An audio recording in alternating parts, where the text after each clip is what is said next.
How's it going, everybody? Back again with SWIA 2022 here with the Southwest Channel 21.1. And today we have a special guest. Brenna, it's good to have you here. Thank you. Yeah, what brings you to SWIA?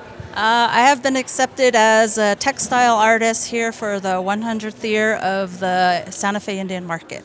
Part of textile that involves weaving, primarily with my hands, with a loom, and I've been weaving rugs actually since I've been in second grade. I was taught by my maternal grandmother, Mary Willie, and then just weaving over the years. I kind of put it away when I got pregnant as part of Navajo culture and tradition. You can't weave or tie knots while you're pregnant.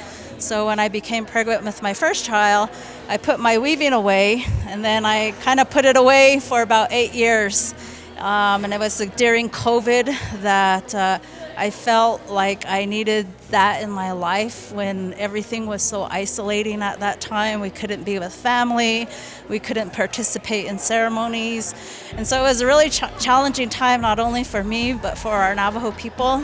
And so Dene College had offered 50% off tuition. They offered online virtual learning, so that me having employed as an attorney, practicing attorney, it was a great opportunity for me to get back into my weaving. I had been away from it for so long that I wanted to get back into it, and I felt it was a good opportunity for me to now then pass on that tradition to my kids, who would then be fifth generation weavers. As a student in Dene College and online learning, I was able to pick up additional, I went from plain weave, I learned wedge weave, I learned how to do sash belt weaving as well. So then within a year, I was able to complete the program, and in May I graduated and earned my degree or certificate in Navajo Cultural Arts with an emphasis in weaving. Awesome, man. You have a lot of things that you can do. You're multi-talented. I mean, is there anything that you can't do? Do you do any beadwork? No beadwork. I would like to, at some point maybe do some jewelry making, silversmithing, and that's offered through Dene College as well. But I really wanted to focus on weaving, really document the history in that program.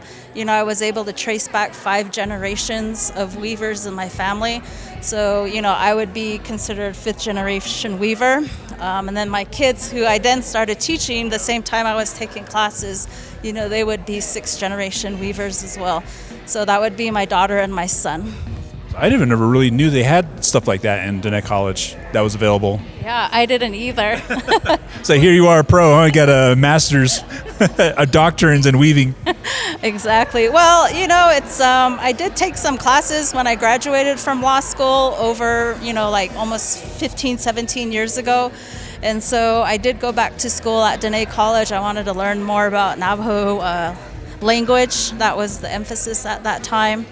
So all the classes I took back then, then applied to classes as part of the cultural arts program. And I didn't know that they had a program, and during COVID, a lot of things were shut down, and I really needed an outlet, and I thought this was the perfect outlet for me to do. Sounds like you're just doing some pretty cool things, and I know a lot of the kids need this kind of, stuff to start doing, because a lot of them are just kind of like forgetting the lost art of weaving and a lot of other beadwork and, silversmithing.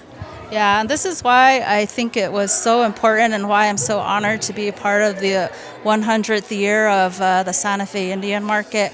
My paternal grandmother, Lucy Whitehorse Yubany, she was earned a Master Weaver title, an award here from SWIA years ago. I think it was in 2012, and so she was a Master Weaver in my family, and so that exposure. But I felt that, it was important for my kids as well, and for a lot of kids in general, that they needed this outlet, they needed that tradition, they needed something to hold them to be grounded. And there's so many stories, and this is why I appreciate SWIA and the Santa Fe Indian Market, is because this is all cultural arts, specific to whichever tribe where you're from, and carrying on those traditions and the stories that go along with weaving or beadwork or silversmithing. And I learned a lot about the ceremonies. I learned a lot about changing women and the emergent stories. And so I tie that and apply that every day in my life, and I do that with my weaving as well, as my weavings tell that story all the way back. I think this will really put me out there, and there's so much to share with people, across the generations. So I hope everyone can come to my booth and learn something new. So there you go, folks.